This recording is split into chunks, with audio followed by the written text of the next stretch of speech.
गुज़िश्ता 2 रोज़ कबल मैंने आवाम से अपील की थी कि 1 महीने का राशन जमा करके रख लें।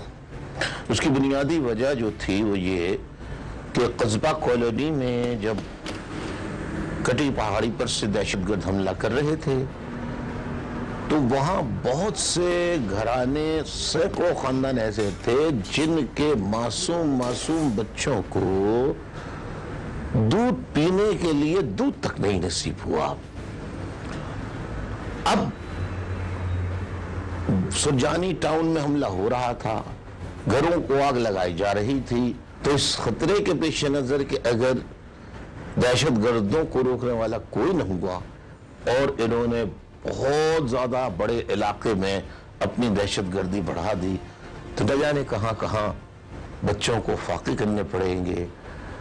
खुदा का फजल है कि रेंजर्स पहुँच गई। हमने कुछ स्पेशल स्क्वाड्स बनाए हैं जिसमें रेंजर्स पुलिस भी होगी और किसी वक्त भी जहाँ पे भी कोई इंटेलिजेंस मिल रही है वहाँ पे टारगेट तरीके से जाएंगे ताकि कोई हरासमेंट ना हो। और ये मैं वाज़िया कर दूँ अपने दोस्तों को कि हम सिर्फ we are after the criminals जो जिस किस्म के भी हैं, जहाँ भी हैं, और उनके पीछे जो भी कोई पुष्टनाई कर रहा है इररिस्पेक्टिव ऑफ दैट इन्फ्लुएंस, हम उनके खिलाफ इंशाल्लाह एक्शन। फौज पाकिस्तान का हिस्सा है, पाकिस्तान की एक पेट्रियोटिक फोर्स है। जिस वक्त ज़रूरत होगी हम, अगर ज़रूरत पड़ी तो हम सोचेंगे। टेररिस्ट जो भी कार्रवाई करेंगे या करने का कोई प्रोग्राम बनाएंगे उनके खिलाफ सख्त से सख्त एक्शन होगा। ये मैं आपको बता दूंगा। जो मैंने बात की थी आज 3 दिन पहले इसी जगह पे, आपने देखा होगा उसमें भरपूर अमल हो रहा है।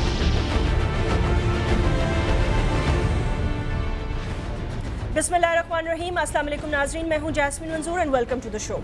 नाज़रीन, वो हमारे गेस्ट और गेस्ट के अलावा जो हमारे व्यूअर्स होते हैं जिन्होंने कल हमारा जो शो देखा होगा उसमें आपने देखा होगा कि हमने इस चीज़ को ना सिर्फ उठाया बल्कि मुत्तहिदा कौमी मूवमेंट के जो मेंबर्स हमारे साथ पार्टिसिपेट कर रहे थे उनसे हमने बड़े सख्त सवाल किए, इसलिए क्योंकि हमारा मौक़िफ़ ये था। और जब मैंने कहा समा के और उसके साथ साथ दीगर लोगों के फ़ोन सारी रात बजते रहे तो आप सोच सकते होंगे कि अगर एक बड़ा लीडर जो ये भी कहते हैं कि कराची का पूरा मैंडेट तकरीबन उनके पास है और शायद इसमें कोई शक भी नहीं, जब वो रात के अंधेरे में ऐसी बात करें और उसके बाद हुकूमत का कोई जवाब भी ना आए तो शहर कराची पे सकता छाएगा या नहीं।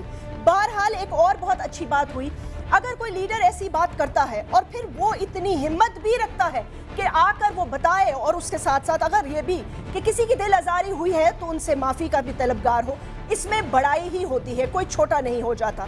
बहरहाल ये मामला टल गया, 2 दिन से सुकून है, लेकिन सवाल ये पैदा होता है क्या ये सुकून परमानेंटली है या wave after wave of target killing, 300 से ज़्यादा लोग हलाक, जुलाई का खूनी तरीन महीना, यहाँ तक कि रमज़ानुल मुबारक के पहले 2 रोज़ों में शहर कराची सुकून की नींद न सो सका।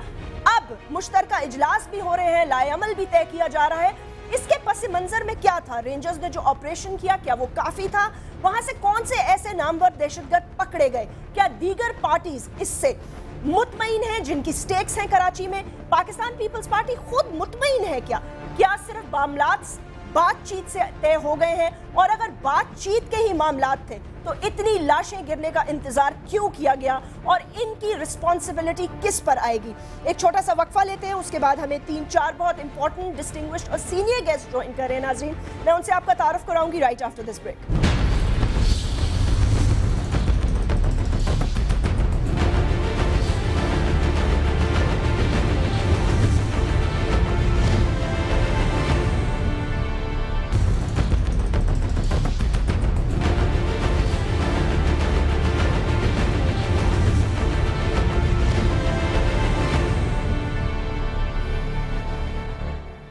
वेलकम बैक नाज़रीन, आइए मैं अपने गेस्ट से आपका तारुफ करा देती हूँ और आई एम वेरी ग्रेटफुल, बहुत दिनों बाद हमें आज ज्वाइन कर रहे हैं। मौका ऐसा है कि यकीनन कहीं लड़ाई ना हो जाए, लेकिन I will try not to fight with him. Nisar Ahmed Khuhro sahab किसी तारुफ के मोहताज नहीं है, पाकिस्तान पीपल्स पार्टी के एक बहुत ही अहम रुकन हैं, आप असेंबली के स्पीकर भी हैं और उसके साथ साथ एक बहुत नफीस शख्सियत भी हैं। बहुत बहुत शुक्रिया निसार साहब। बड़े अरसे बाद आपको देखा और इतने अरसा आप गायब भी रहे, कुछ अजीब सा लग भूल गए, मैं क्या कर सकता हूं? नहीं, आपको मैं नहीं भूल सकती। और उसके अलावा नाज़रीन, जो हमारे तीन और गेस्ट हैं उनसे भी आपका तारुफ करा देती हूँ। सिराजुल हक साहब, आप नायब अमीर हैं जमात इस्लामी के। बहुत बहुत शुक्रिया सिराजुल हक साहब, आपको भी मैं वेलकम करना चाहूँगी शो में। शाही सैयद साहब बहुत अरसे बाद आज हमारे ज्वाइन कर रहे हैं, सदर हैं आप ANP सिंध के, आपका भी मौक़िफ़ आज हम लेंगे, आपको वेलकम करना चाहूँगी। बहुत बहुत शुक्रिया शाही सैयद साहब। और डॉक्टर कादर मगजी साहब भी हमें ज्वाइन कर रहे हैं, वो भी हमारी गुफ्तगू सुन रहे हैं टेलीफोन पर। चीफ हैं आप सिंध की तरन पार्टी के, और आपने बड़े एतराज़ उठाए हैं कल के बयानात पर, उस हवाले से भी बात हो जाएगी। लेकिन पहले आज बात कर लेते हैं कि क्या सब मुतमईन है। निसार खोर साहब, ये बताइएगा, जो कुछ हुआ जुलाई का महीना बहुत खूनी महीना था, बहुत लोगों के घर उजड़े, बहुत फसाद हुए, बहुत सारे तल्ख बयानात आए। तल्खी कहाँ से शुरू हुई, कहाँ ख़त्म हुई, इसको छोड़ देते हैं। अब मुझे ये बताएं, जो आज बयान आया है, आप समझते हैं कि मामला तय पा गए हैं, सब कुछ ठीक हो गया है, शायद आपके रूठे हुए इत्तेहादी वापस भी आ जाए? देखें, कोशिश तो ये करते रहनी चाहिए कि फ़िज़ा में इतना हीजान न रहे, क्योंकि हीजान बर्पा होने से माहौल ख़राब होता है। माहौल ख़राब होने से नेगोशिएशन, जो पॉलिटिकल गवर्नमेंट का एक शेवा है, मिलिट्री गवर्नमेंट की मैं बात नहीं करता क्योंकि वो नेगोशिएशन में शायद बिलीव नहीं करते, लेकिन पॉलिटिकल गवर्नमेंट्स अक्सर ये अक्रॉस द टेबल बैठकर बात करने का हौसला रखती हैं, और उस लिहाज से ये कोशिश जारी रहनी चाहिए। कराची ऑब्वियसली फोकस में रहा है पाकिस्तान का, ठीक, पाकिस्तान के लिहाज से कभी मामला बयान की वजह से गड़बड़ हो जाते हैं, कभी किसी वजह से, लेकिन यकीनी तौर पर जब लाशें उठती हैं किसी घर से तो यकीनन दुख हर एक को होना चाहिए, और होता है।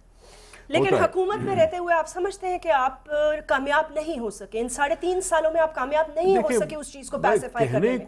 कहने को तो बहुत सारी हुकूमतें बहुत सारे सालों से कामयाब नहीं हो पाई। नहीं, but you are accountable for your own. I am, ठीक है, हम हैं, मैं हूँ, उससे पहले कोई और हुकूमत थी, वो 9 साल रही और फिर भी हालात ख़राब थे, ऐसे नहीं है कि परफेक्शन थी।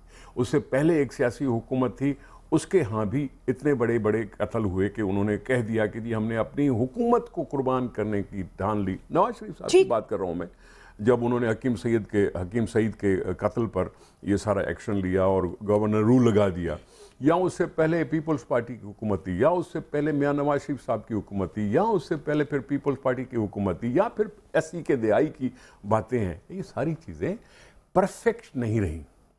मसला मुसीबत ये है कि वो 77 के बाद जो असले की तरसील जो शुरू हुई है, तो आज तक हम भुगत रहे हैं। आप भी परेशान, मैं भी परेशान, राह चलते हुए बच्चा भी परेशान तो बूढ़ा भी परेशान। ये हकीकत है कि वो असले की तरसील ने हमारी सोसाइटी का वो ट्रेंड ही चेंज कर दिया। और हर बंदे के पास असला है और हर बंदा तशद्दुद से अपनी हुक्मरानी शहर कराची पर मुसल्लत करना चाहता है, मैंडेट से नहीं। जिस असले से ड्रग माफिया बढ़े, लैंड माफिया बने, पॉलिटिकल विंग्स में मिलिटेंसी आ जाए, ये सारी सोसाइटी के माइंडसेट को चेंज कर दिया। और उस माइंडसेट का नतीजा आज कभी हम तालिबान के रूप में देखते हैं, कभी किसी के रूप में देखते हैं कि जी हथियार है इसलिए मैं सब कुछ कर सकता हूँ। नहीं, लेकिन सर मुझे ये बताएं ना, अब मफाहमत हो गई, मामला तय हो गए, 2 दिन से सुकून है शहर में। यासीन साहब, ये मुफाहमत तो पहले भी थी। मुझे आप शाहीन भी कहते हैं, कोई मसला नहीं, वो भी मेरी दोस्त है। आई एम सॉरी, मैं देखें ना, इतने दिनों बाद आएंगे, अब नाम भी कहाँ याद रहेंगे आपको। चले ठीक है, मजाक कर रही थी। यास्मीन साहब, बात यह है कि हम और आप खड़े होके लाठियां भी खाई हैं, कभी खारदार झाड़ियों को हटाते हुए भी आपको देखा, और आपने मुझे देखा। बिल्कुल, बीवी के साथ। इस सियासत में बहुत सारी चीजें होती रही हैं। मैं ये कह रहा हूं कि वो मुफाहमत तो 3 साल पहले भी थी और इतने सालों के बाद हुई थी, और सबने शुक्राने अदा किए थे कि पीपल्स पार्टी और मुत्तहिदा कौमी मूवमेंट के बीच में मुफाहमत हो गई और वो इकट्ठे बैठकर हुकूमत चलाने पर आ गई हैं। आपको याद होना चाहिए ये कोशिशें 2008 से पहले की शुरू हुई थी। 2002 में हम ग्रुप लेके गए थे 90 में बेनज़ीर साहबा के हुक्म पर, उस शहीद के हुक्म पर कि जी हम हकीकतें हैं, इलेक्शन हो चुकी है, 3 साल के बाद इलेक्शन हुई है मुशर्रफ के दौर के बाद, और दोनों को मिलकर अगर आगे बढ़ने का एक तरीका निकाल सकें तो हो सकता है सिंध को एक मजबूत हुकूमत मिल जाए कि हम अपनी महरूमियों का कोई अजाला कर सकें, जो कि नहीं कर सके। हम 2002 में नहीं कर सके, 2002 में भी नहीं कर सके। आप 2011 में भी महरूमियों का अजाला नहीं कर सके। मैं गुजारिश कर लूँ, 2002 से ये शुरुआत हुई थी इस मुफाहमत की। 2008 में प्रैक्टिकली वो इकट्ठे आके बैठे। हमने और आपने सबने शुक्राने अदा किए कि यहाँ दो जमातें हैं, बड़ी जमातें हैं, अगर आपस में इकट्ठी हो जाती हैं तो यकीनन सिंध के कुछ लोगों का भला हो जाएगा, वो महरूमियाँ कम करने में कोशिशें तेज़ हो सकती हैं और शायद हम कुछ नतीजा भी हासिल कर लें। शुक्राने ज़रूर अदा किए थे हम सब ने। और 3 साल मुफाहमत रही है, ऊंच नीचाई होती रही है, अलायंस है, कोलिशन है, कोई वो नहीं है, मर्जर नहीं है। हर एक पॉलिटिकल पार्टी का अपना मैनिफेस्टो होता है, अपने आप को सर्वाइव करने के लिए हर एक पॉलिटिकल पार्टी को अपना एक ना मौक़िफ़ आगे लाना पड़ता है अवाम के सामने। लाशों के जरिए। नो, मैंने नहीं कहा, मैंने लेकिन कराची में तो यही हो रहा है ना। वही अर्ज कर रहा हूँ, मैं वही अर्ज करता रिपीट करता रहूँगा कि भाई आप जमहूरियत के एक नुक्ते पर इकट्ठे हो सकते हो, आप टेररिज्म के खिलाफ दुनिया के लिए एक नमूना बन जाते हो कि जी हमने टेररिज्म को शिकस्त देनी है, तो आप यहाँ कराची में अमन के लिए इकट्ठे क्यों नहीं हो सकते हो? ये कह सकते। ठीक है, ओके। शाही सैयद साहब और सिराजुल हक साहब, आपकी तरफ आऊंगी मैं, और हमें कादर मगजी साहब भी सुन रहे हैं। मैं खाली आपसे ये पूछना चाहती हूँ कि आप सेटिस्फाइड हैं, अब क्या फौज बुलाने का मामला टल गया है? क्योंकि आज का जो बयान आया है उसमें ना सिर्फ माजरत की गई है उन लोगों से जिनका दिल दुखा है, या जो बातें उन्होंने की, जैसे भी की, जज्बात में की, जो भी की तकरीर करते हुए अपने कारकुनों से, बट उन्होंने कहा कि अगर मेरी बातों से किसी का दिल दुखा है तो मैं उसके लिए माजरत करता हूं। बात यहाँ पे ये है कि ऐसी बातें कह देना और उसके बाद फिर उनका कारकुनान पे क्या असर होता है। और दूसरी बात ये कि रहमान मलिक साहब तो फरमा रहे हैं कि फौज को हम सोचेंगे अगर जरूरत पड़ी, लेकिन आपका भी मुतालबा और MQM का भी, क्या अब फौज का मुतालबा टल गया है? जस्मीन, आपने मुझसे पूछा? जी शाही साहब, आपसे मैं गुफ्तगू कर रही हूँ। देखो, हमारा मुतालबा बहुत पहले था, और फौज की वजह भी उसके, हमारे फौज को बुलाने का मकसद फौजी हुकूमत नहीं है। हमारा फौज को बुलाना सेम लैग जो स्वात और बुनेर में इंतहा पसंदी को कंट्रोल करने के लिए हमने फौज को इस्तेमाल किया, और हमारी फौज का बहुत बड़ा नुकसान हुआ, जिसमें 2500 जवान शहीद हुए, 10,000 जख्मी हुए। हम इस चीज़ को देख रहे हैं, और हमने जिस तरह से अफगानिस्तान के इशू को पे आपको बताया था, वक्त पे बताया था कि ये जिहाद नहीं फसाद है और ये हमारे घर में पराई जंग आ रही है, और पराई जंग कंधों में लेके आज हम बहुत ज़्यादा तकलीफ से हमारा पूरा पाकिस्तान गुजर रहा है। सेम लाइक कराची भी इसी तरीके से गैंग वारे बन रही हैं, लैंड माफिया, ड्रग माफिया, टप्पा माफिया और मंशियात माफिया, असला माफिया और करप्शन माफिया, सारे माफियाज अगर इधर गढ़ बना के बैठ जाएंगे और वो इतने हेवी हो जाए कि सियासतदान उनका डर से नाम न ले। आज कोई अपने बेटे की गवाही देने के लिए तैयार नहीं है डर की वजह से, और अगर आज कुछ लोग 2-4 बंदे पुलिस में या कुछ सियासतदानों में या आम पब्लिक में कोई हिम्मत भी करता है तो कल ये हिम्मत भी टूट जाएगी, आपको गवाह नहीं मिलेगा।